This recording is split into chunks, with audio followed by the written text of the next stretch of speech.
on Facebook. Awesome. So thank you guys all for joining. I know that it's finals week, so I'm really appreciative to everybody on here and on Facebook who are watching and tuning in with SSI.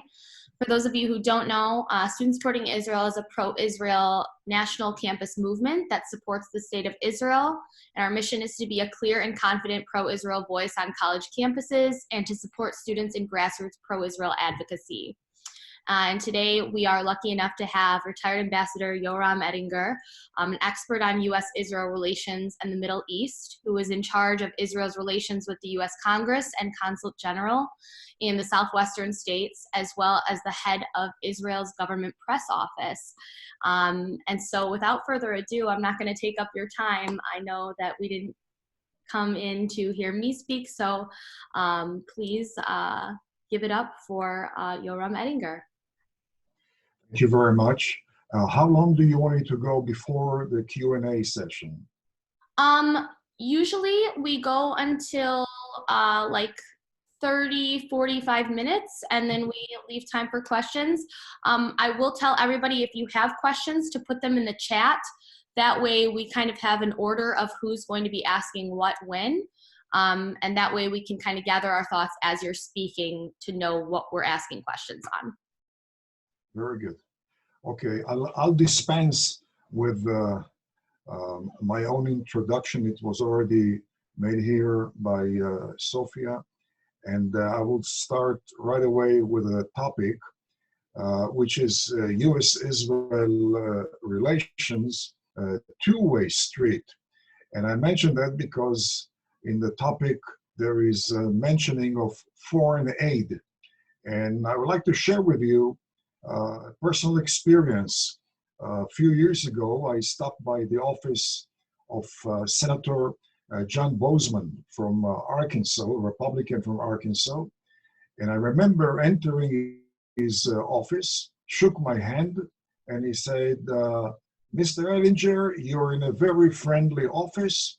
I always vote for foreign aid to Israel. My response was, Senator, I didn't know that Israel was receiving foreign aid from your country. He said, what do you mean? 3.2, it was then 3.2, now it's $3.8 billion annually. And then I said, oh, you refer to your investment in Israel. And he said, no, it's foreign aid. And I said, Senator, can you give me a few minutes to share with you the documentation of that investment and the fact that it yields back to the American taxpayer a few 100% annual rate of return, and I added at least 500% every single year, unlike any other American investment. And he said, go ahead. And I would like to share with you what I, in turn, shared with the senator, starting with testimony by a former chief of U.S. Air Force intelligence, General George Keagan.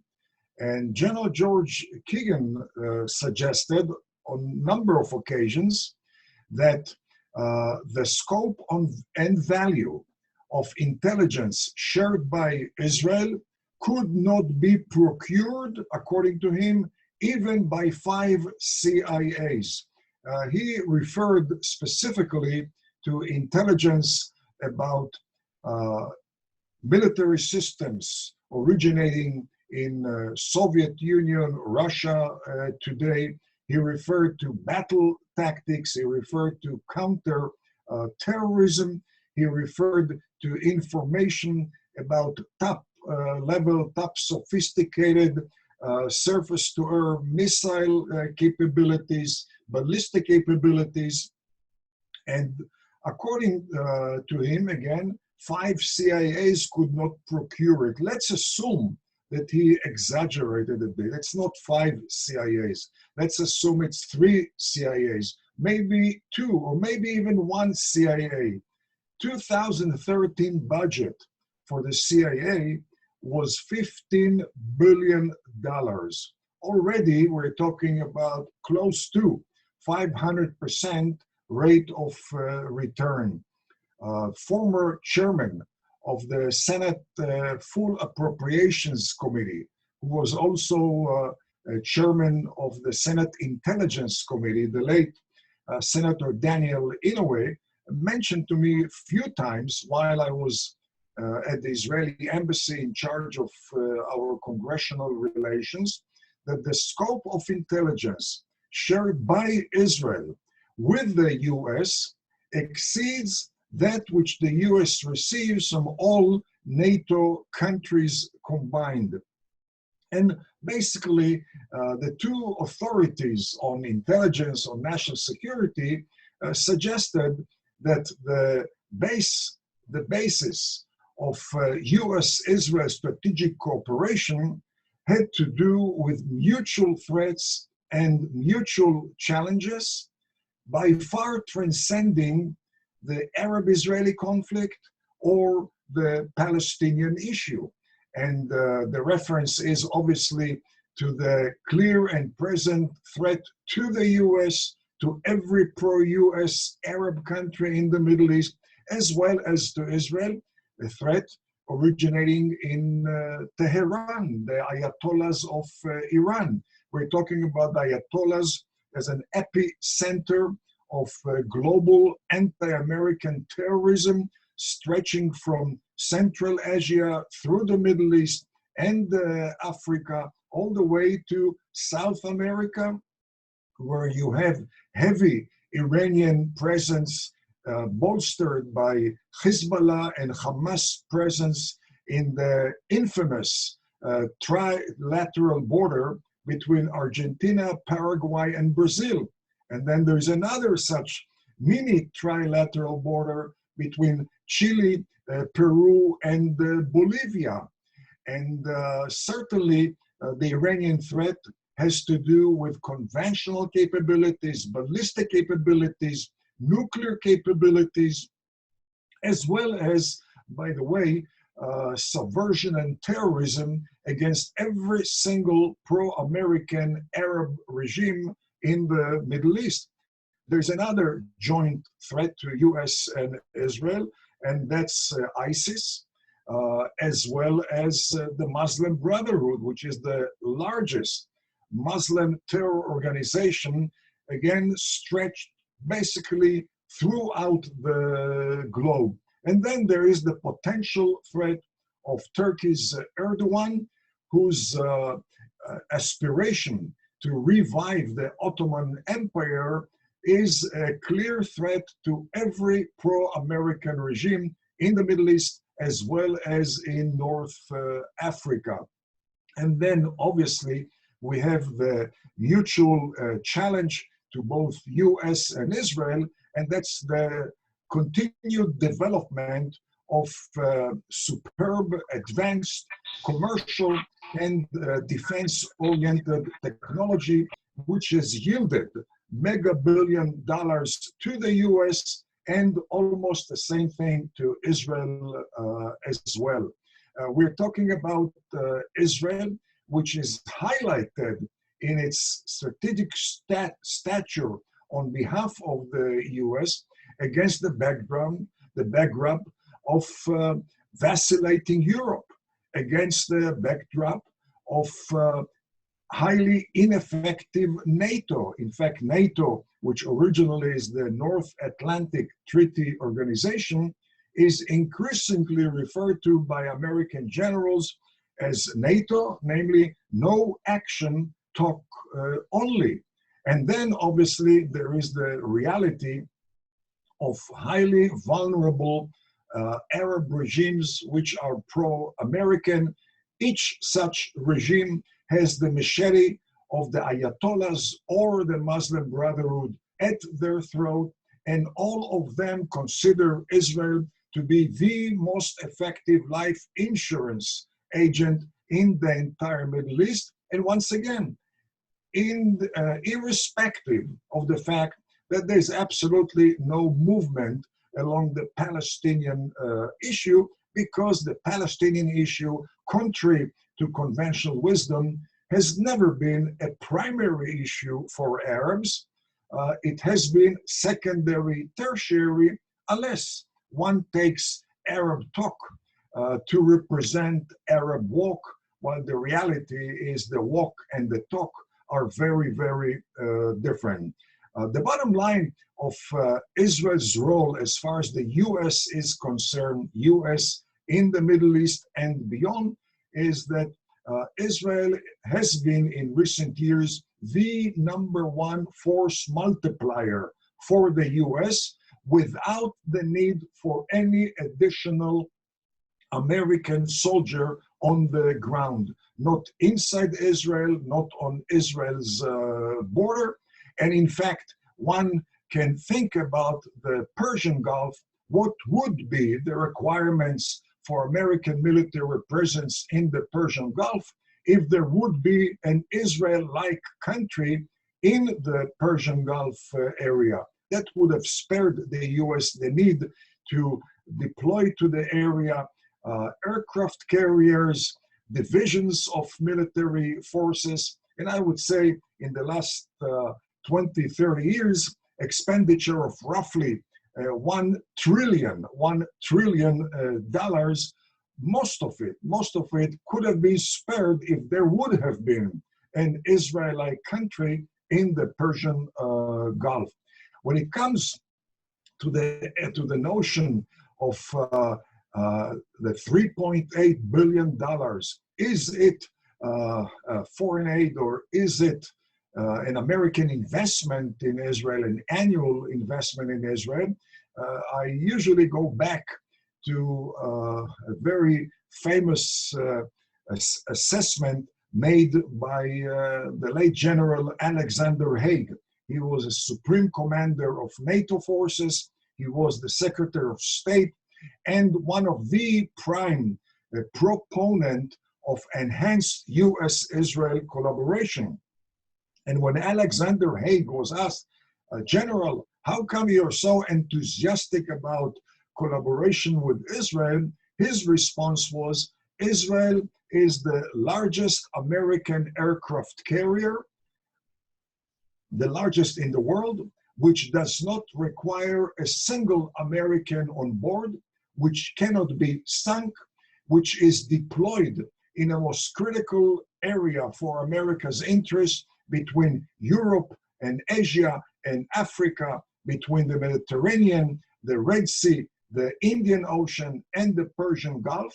And, said General Haig, if there wouldn't have been an Israel in the western part of the Middle East, then the U.S. would have to deploy to the Middle East a few more real aircraft carriers, a few more real ground divisions, all of which would have cost the U.S.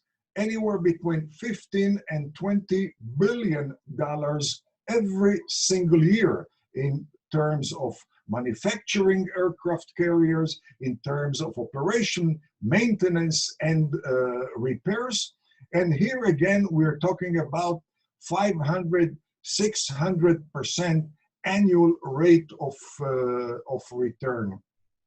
On top of that, when one talks about the U.S.-Israel relations, one should refer to the well-documented fact that Israel has been a most cost-effective, battle-tested laboratory for the American armed forces, as well as for the U.S. defense industries. And again, I'll share with you a few personal experiences which attest to such an opinion on my part. I stepped into the office of then Democratic leader in the Senate, Senator Harry Reid, before his retirement in 2016, had an interesting exchange with his national security advisor, who was retired General Bob Herbert. And while we were talking, the switchboard called and they say, we have a colonel here, active duty colonel, who heard that there is a guest from Israel. He would like to stick his head and say only two words. In walked an active duty colonel, a commander of Special Operations Battalion. And he asked me, "Are you from Israel?" And I said, "I am." He said, "Well, in that case, I would like to say two words, thank you." I asked him, what was he thanking me for? And his response was that he just completed a tour of duty in Iraq with his battalion. And on the way to Iraq, the battalion went through Israel, where they were trained for 3 weeks by Israel's top experts on facing suicide bombers, car bombs, and the deadly IEDs, the improvised explosive devices. And he concluded his long sentence by saying, "Mr. Ettinger, I want you to know that much of the credit to the fact that my battalion came back from Iraq without a single fatality has to do with the merit of those 3 weeks in Israel." I asked him, probably very naively, "Do you mean that there was an added value to your 3 weeks in Israel?" He said, "What do you mean added value? I'm the commander of one of the top special operation forces in the battalions in the U.S. I spent much of the year traveling around the world training special operation forces of our allies. There is one country in the world," he said, "where I do not train, but am trained, and that's Israel. That's the Israeli added value to the national security of the United States." I flew from Washington to Birmingham, Alabama, and the presentation there, and they arranged for me a series of briefings before and after the presentation. The first briefing or first meeting was with then president of one of the universities in the Birmingham, Alabama area, who happened to be a former commandant of the U.S. Marine Corps, retired General Chuck Krulak. We had a pretty interesting exchange on Iran and Iraq, Middle East at large, U.S.-Israel relations. And as we strolled towards the door at the end of our meeting, I asked him, "General, did you have any direct contact with Israel while in service?" And his response was that he fought in the first Gulf War, 1991, and according to him, the way he fought Soviet tanks employed by Saddam Hussein was studying the way Israel fought Soviet tanks during the 1973 war, which were employed then by Egypt. He added that much of the battle formulation in the U.S. military forces is conducted in Fort Leavenworth, Kansas, which is more or less the intellectual mecca of the U.S. Military armed forces. And then he asked me rhetorically, "Yoram, how do you think we formulate battle tactics in Fort Leavenworth, if not to a large extent based on the Israeli experience, which you share with us on an ongoing basis?" Following my presentation in Birmingham, there was a nice reception, and one of the persons in attendance was an active duty major. And while we were talking, he said, "Too bad that you don't have time to visit the base where I serve in the Birmingham area, because if you would come, you would see that we specialize in urban warfare. And the way we train is with the help of a model which Israeli experts built for us on the ground of our base. And the model is based on the Israeli experience in urban warfare in Lebanon, in the West Bank, as well as in Gaza." And once a year, he added, him, along with many specialists in urban warfare from the US, traveled to Israel to get the latest update from the Israeli experts. In Dallas, I met a number of retired combat pilots, by the way, on different occasions, not together. And on each occasion, each one of them told me that one of the most effective opportunities for American combat pilots are the joint maneuvers, joint exercises with the Israeli Air Force. My response to such a very gratifying assessment was that while I'm very happy to hear that, logically, it's difficult for me to accept it because we in Israel employ American hardware, the F-15, the F-16, the F-35, as well as American-made helicopters. And certainly, I told him, the IQ of the Israeli pilots is not higher than the IQ of the American pilots. So why would American pilots benefit so much when they hold joint maneuvers with the Israeli Air Force? His response was that unlike the American pilots, Israeli pilots experience every single day do or die state of mind, because it doesn't matter whether it's a training takeoff or combat takeoff. Once an Israeli combat pilot takes off, that pilot is within enemy's radar range and enemy's missile range due to the narrow geographic waistline of Israel. When a pilot flies under do or die state of mind, he must, told me the American aviator, he must maneuver the plane in a much more daring, innovative manner than American pilots do. He also stretches the capabilities of the plane to a much, much higher degree than Americans do during their own experience. And they added, the American combat pilots, saying the only time for American pilots to realize how good are the American combat planes is when we hold those joint exercises with the Israelis and we follow how the Israelis maneuver with our own plane. I remember visiting the office of congressman from Chattanooga, Tennessee. He was at that time a pretty prominent member on the Homeland Security Committee.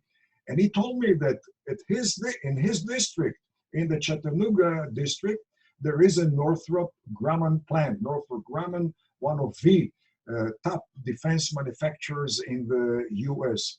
That plant manufactures robots that neutralize explosives.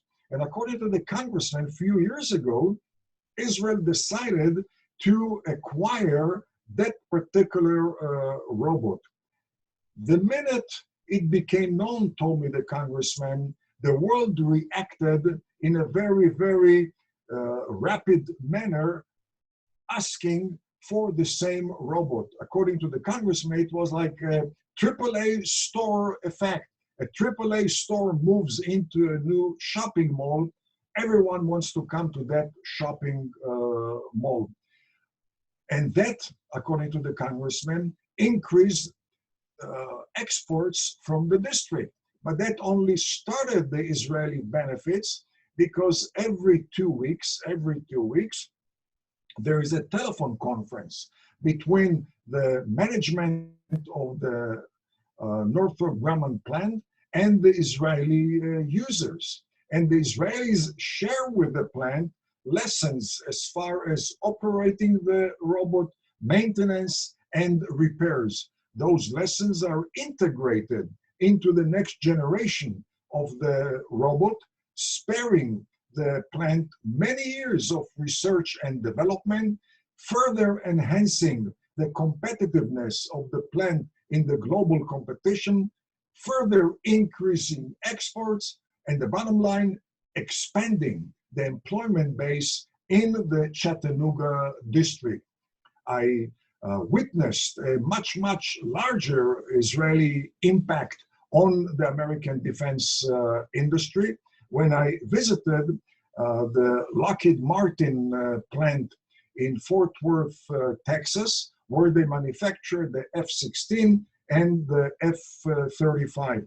One of the plant managers took me around and explained to me that every single day there are communications being held between the plant and the Israeli Air Force. The Israeli Air Force shares with the plant, once again, the lessons learned from operating, maintaining, and repairing the F-16. That was when I was there, and now also with the F-35, which is much, much, much more sophisticated. According to the plant manager, there were about 700 modifications in the F-16, which originated from the Israeli lessons. Gave me even two examples. Cockpit, roughly 50% based on the Israeli experience. The firing control, 75% based on the Israeli experience. And when I asked him if he could add a $ next to the 700 or 700 plus modifications, his response was, there's no direct accounting, but to quote him, ballpark, mega billion-dollar bonanza to the manufacturer. I assume that if I would visit the plant in Missouri manufacturing the F-15, the McDonnell Douglas plant, I would hear basically a very similar assessment of the Israeli contribution to the manufacture of the F-15. Again, that's one of the aspects, the key aspects of the cost-effective, battle-tested laboratory, otherwise known as Israel. One should note that Israel employs at least 100 different American military systems. And each one of those systems we enhance through our lessons. And that certainly enhances the competitiveness of the American defense industries. That certainly spares the American defense industries many, many billions of dollars, which are required for research and development, increases their exports, expands the employment. And one could go on and on talking about such contributions to the American defense industry, American armed forces. I see that the clock is running much faster than I would like it to run. So just a few words about key milestones in the strategic collaboration between the U.S. and Israel. In 1948, the defense establishment, the foreign policy establishment of the U.S. did not want a Jewish state. They fought against it with the help, obviously, of the New York Times and the Washington Post that did not want Israel in 1948 and keep on molesting, criticizing Israel until this very day. 1967 was a quite dramatic transformation in the attitude towards Israel. And not only because of the very, very dramatic Israeli military performance and defeat of the military forces of Egypt and Syria and Jordan, to an extent Iraq as well, but primarily because of the impact of that Israeli military victory upon dire American national security interests. Leading towards the war, Egypt was about to become the pan-Arab leader. Egypt at that time, bosom brother or sister of the Soviet bloc.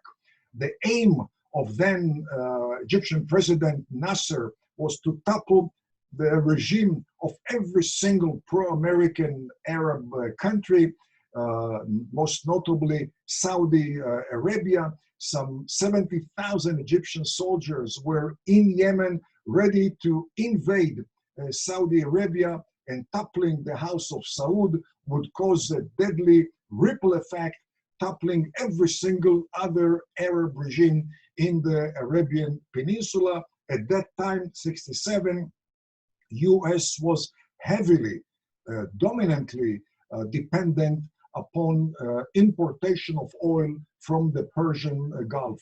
The Israeli devastation of the Egyptian military, which basically put an end to Nasser's regional stature and eventually also to his presence in Egyptian politics, spared the U.S. a devastating blow and denied the Soviet bloc a huge bonanza.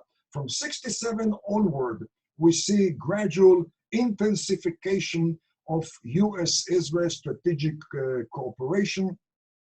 In 1970, Syria, pro-Soviet Syria, invaded Jordan. 1970, U.S. was backed down in Vietnam, Laos, and Cambodia.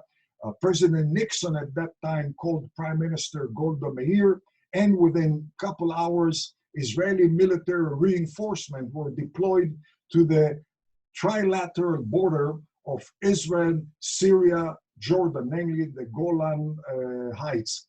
Within 48 hours, the Syrian invasion of Jordan was rolled back into Syria without exchanging a single bullet between the Syrian and the Israeli military forces. The Israeli posture of deterrence sufficed for the Syrians to roll back and once again spared the U.S. a major defeat, because if the regime in Jordan would be toppled, there would be also very negative ripple effects into Saudi Arabia, the United Arab Emirates, Kuwait, Oman, all against the Americans and all at that time in favor of the Soviet bloc. In 1981, against the position of the American government, Israel destroyed the Iraqi nuclear reactor, for which we were punished brutally by the U.S. There was suspension of shipments of military systems to Israel, threats of economic sanctions, etc. It took the U.S. some 10 years to express publicly the appreciation for that Israeli gutsy operation, and that was after the first Gulf War in 1991. There was a major defense establishment event in Washington, which I also attended. The keynote speaker back in 1991 was then Defense Secretary Dick Cheney, who later on became Vice President. The first sentence by Dick Cheney was as follows: "Thank you, Israel, for bombing the Iraqi nuclear reactor in 1981, which spared us a potential nuclear confrontation in 1991. How many billions of dollars did such an Israeli operation spare? How many thousands and thousands of fatalities were spared because of that Israeli bombing?" Very similar operation took place in 2007 when we destroyed the Syrian nuclear facilities. Again, the U.S. administration was not very happy, but one can imagine today's chaos in Syria with the Russians and the Iranians and the Turks and the Syrians and ISIS and Hezbollah and other terrorists with some nuclear capability in the neighborhood, all of which was spared by that one Israeli action. Time is not running in our favor. I have to conclude here, but what I would like to say, again, to restate the reality, which happens to be my conviction, but based on well-documented facts, that contrary to conventional wisdom, Israel is not a recipient of foreign aid. Israel is not a recipient of annual sums of money at the expense of the American taxpayer. Israel is a site for American annual investment, which yields to the American taxpayer annually a few 100% dividend or rate of return, which is much, much higher than any other American investments in the US or outside the US. And I think maybe it's time to turn to question and answer. And please feel free to submit also controversial questions or opinions. The more controversial, the more critical, the more productive the dialogue will be. So I have a question. First of all, thank you so much for attending this webinar and talking to us. My name is Ophir Dayan. I'm the president of Students Supporting Israel at Columbia University. My question is, I generally agree that it's an investment for the United States rather than a gift they're giving Israel. My question is, do you think that Israel perhaps became too dependent on this investment, and it might even harm indigenous weapons productions in Israel, or limit our ability to do things like the Iraq reactor again, because we need to be very cautious and take the United States opinion into account, even if sometimes it's contrary to Israeli interests? Well, a very good question. In fact, very good opinion, which happens, by the way, to be identical to my own concern. I'm also concerned, as you are, about being addicted to so-called easy money. I can share with you and the rest of the participants that back in 1996, when Prime Minister Netanyahu was elected for his first term, I kept advising him exactly along your lines to wean ourselves of the US foreign aid. At that time, there was non-military foreign aid side by side with military foreign aid. $1.2 billion non-military and $1.8 billion military.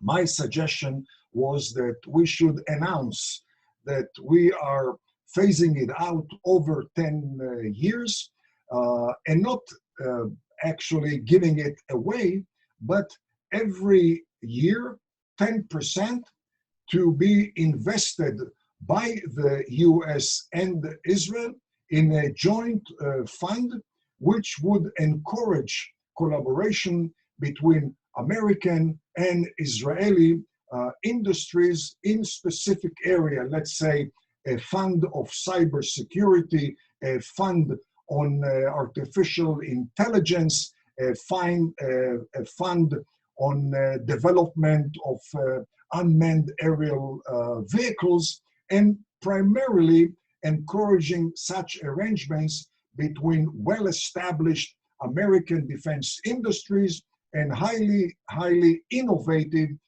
Israeli startups.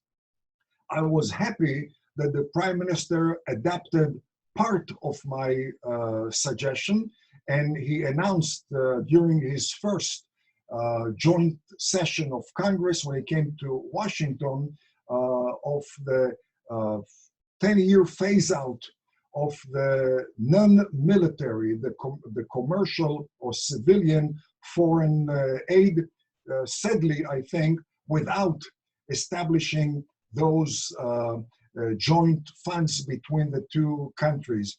A few years later, when I asked, what about phasing out the military foreign aid, the response, not from him directly, but from one of his assistants, was dead upon arrival. He doesn't even want to discuss that, and I think it's a mistake. Along the line that you suggested, namely developing dependency, but also when you assess the Israeli economy then and today. In the old days, American foreign aid to Israel constituted a substantial part of our budget. Today, we are talking about Israeli GDP and obviously I'm talking about the pre-corona days. We don't know what will happen in the US or in Israel in the post-corona days, but we're talking about some $400 billion Israeli GDP. Foreign aid, as it is mistakenly defined, is 3.8 billion, namely less than 1% of our GDP. Less than 1% of GDP should not be an insurmountable economic ambition. In fact, it may contribute to fine-tuning our economy, making our economy much more productive. But most importantly, as you suggested, Israel should advance its independence. And when you are addicted increasingly to so-called easy money coming from the US, it is at the expense of our independence. And to make it very clear, I trust the US. I consider the US to be by far, the #1 ally of Israel. I think personally, based on my roughly 50-year experience in the US from the late 1960s until today, I trust that there is still very, very high percentage of untapped goodwill potential for Israel in the US, but we have to do it on an independent ground, not on dependency ground.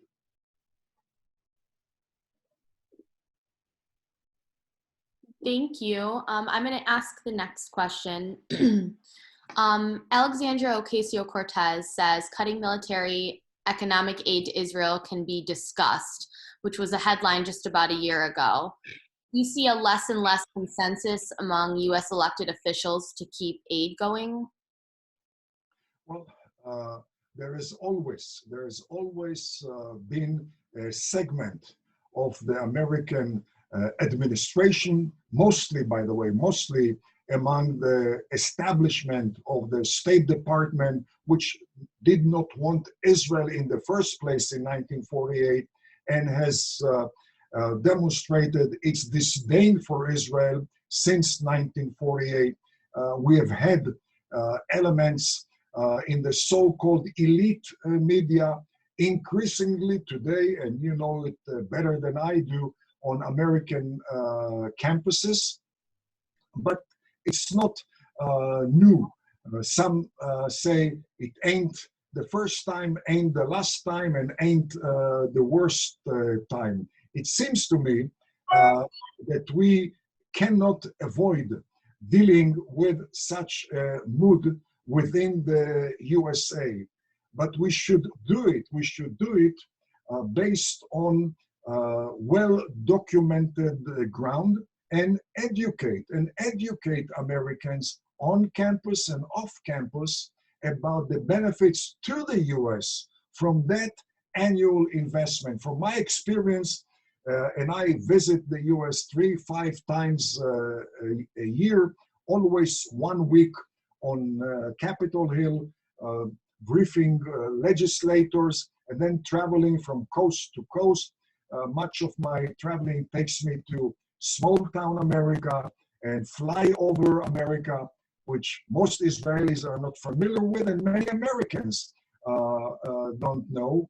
And I always find so-called virgin ground for such presentation as I just shared with you. In fact, it seems to me, my suggestion is, when you work on behalf of Israel in the US, always have American interest guiding you, not Israeli interest, but American interest. And this has to do with that annual investment in Israel rather than foreign aid. Let people know that there are many, many benefits of what's deemed by the public unfortunately, as an expenditure overseas, social security overseas, but it yields much benefits. And the same thing, by the way, has to do, let's say, with the Golan Heights. Israel on the Golan Heights advances American interest, because Israel on the Golan Heights saved back in 1970 the neck of the pro-American regime in Jordan. Israel on the Golan Heights in 2020 constrains the move of the #1 enemy of the U.S., the Ayatollahs of Iran, which are present, full presence in Syria. Israel on the Golan Heights constrains the moves of the Syrian government, of the Russians in Syria, of ISIS in Syria. All this are mutual threats to U.S. and Israel. Israel on the Golan Heights bolsters the existence of every single pro-American Arab regime. And I give this as an example because rather than try to educate Americans on why the Golan Heights is important for Israel, I think it's much more effective to introduce to them the benefits to America by Israel's presence on the Golan Heights, and by the way, even more so, Israel's presence on the mountain ridges of Judea, Samaria, without which there wouldn't be today a Hashemite regime. And once the Hashemite regime is toppled, then you can count the days for the toppling of the Saudi regime and the Abu Dhabi regime and Dubai's regime and Kuwaiti regime and all other pro-American regimes in the area. The vast majority of American legislators, let alone students, professors, American public, is completely unaware to that face of the Israeli existence in the Middle East, going back again to the late General Alexander Haig. This is the largest American aircraft carrier, which doesn't require a single American on board and spares the U.S. to deploy to the area additional real aircraft carriers and additional troops on the ground. Thank you. Another question somebody posted is, do you agree with former Secretary of State Henry Kissinger's statement, America has no friends or enemies, only interests? Well, it seems to me normal way of international relations. It's very important to have ideological connection, connection of values, connection of history, as by the way is the case of U.S.-Israel relations, but that's another subject. But the primary element which guides different governments throughout the world happens to be self-interest. And therefore, it seems to me, once again, it's very, very important, in my mind, to be driven by the interest of your target audience. I always recommend Israeli diplomats who go to the US to serve in one of the consulates or the embassy, forget about emphasizing what's good or bad for Israel. Focus on the interest of the U.S.A. It's similar to a businessman who developed a new product and he promotes it by saying, buy it because it's good for my bank account. This would be very unproductive way of promoting your business. But if you have a new product, you have to advertise it as far as benefiting the consumer. And in this case, the consumer happens to be the American public. Just in one sentence, today we're talking in May of 2020, and 400 years ago, a certain boat docked in Plymouth, Massachusetts, the Mayflower.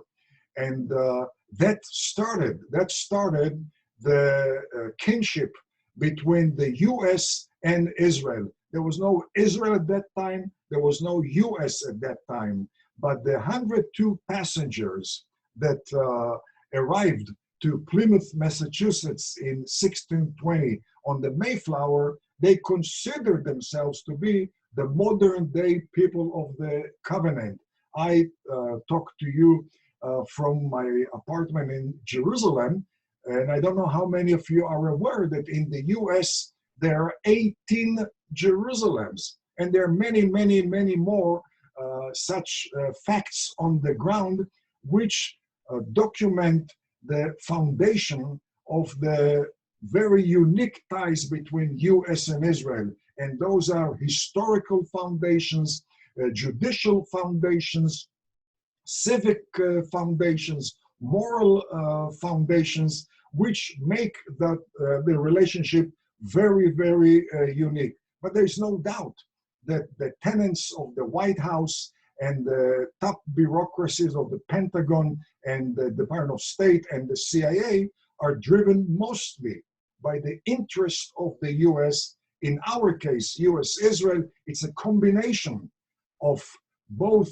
ideological, historical, cultural, as well as strategic common denominator between the two countries, which have made the relationship as strong as they have been in recent years. Thank you. What do you say to people who link USA aid to Israel to the whole Palestinian issue? Basically saying that giving money to Israel furthers Palestinian occupation. Well, first of all, it requires introducing people to the so-called Palestinian reality. The fact is, again, if you go over the experience of the Middle East, that no single Arab-Israeli war erupted because of the Palestinian issue. But more than that, there is a huge gap between the Arab generous talk embracing the Palestinians on one hand and the Arab walk, which is pretty negative as far as Palestinians are concerned. As people here know, there have been a number of confrontations between Israel and the Palestinians. The first intifada of the late 1980s, the second intifada of the beginning of the year of the 2000s. We have had 3 wars recently against Palestinians in Gaza. In none of those wars there was any Arab involvement. And I mention that because contrary to so-called conventional wisdom, the Palestinian issue has never been a crown jewel of Arab policymakers. And the key question is, how come? And again, I don't want to go into another webinar here, but when you examine Arab-Palestinian relations, you find out that as far as the Arabs are concerned, they are well aware of Palestinians as a role model of intra-Arab subversion, intra-Arab terrorism, and intra-Arab ingratitude. Suffice to mention that the invasion of Saddam Hussein to Kuwait in August of 1990 was assisted by Palestinians who at the same time were hosted by Kuwait. Kuwait was the most generous Arab country for Palestinians. The 400,000 Palestinians in Kuwait constituted the second largest Palestinian community in any Arab country, and it was that generous host that they stabbed in the back when they supported and participated in the invasion and plunder of Kuwait. So when one talks about the Palestinian issue, one needs to take it away from the superficial packaging of by the Western media and most Western policymakers and introduce it as it really is. And last and not least, again, going back to the American interest, Israel on the mountain ridges of Judea, Samaria, the West Bank, constitutes number one life insurance agent for the pro-American Arab regimes in the Middle East. A Palestinian state on the same mountains would mean death sentence to the Hashemite regime in Jordan. Death sentence to the Hashemite regime in Jordan would mean eventual death sentence to other pro-American Arab regimes in the Arabian Peninsula. Thank you so much. I think that we are out of time now. I'm so grateful to you for speaking with us and answering all of our questions. I would encourage all of you to reach out to Yoram and hopefully make a connection and be able to discuss further questions if you have any. We will be posting this video on our YouTube channel, so I encourage you to share that link. Again, I want to thank you, Yoram, for speaking with us. Yeah. Just one comment. I would be very happy to get any questions or comments from the participants, possibly through my own email. And my email is yoramtex, YORAMTEX, yoramtex @gmail.com. And I appreciate your time, and I wish you a healthy week in our current battle against the coronavirus. Thank you so much. Thank you very much, and shalom from Jerusalem. Thank you. Everyone, thank you for joining. Like Yoram said, please reach out to him and check back on our page. We will be posting the link to this video. Thank you, everyone.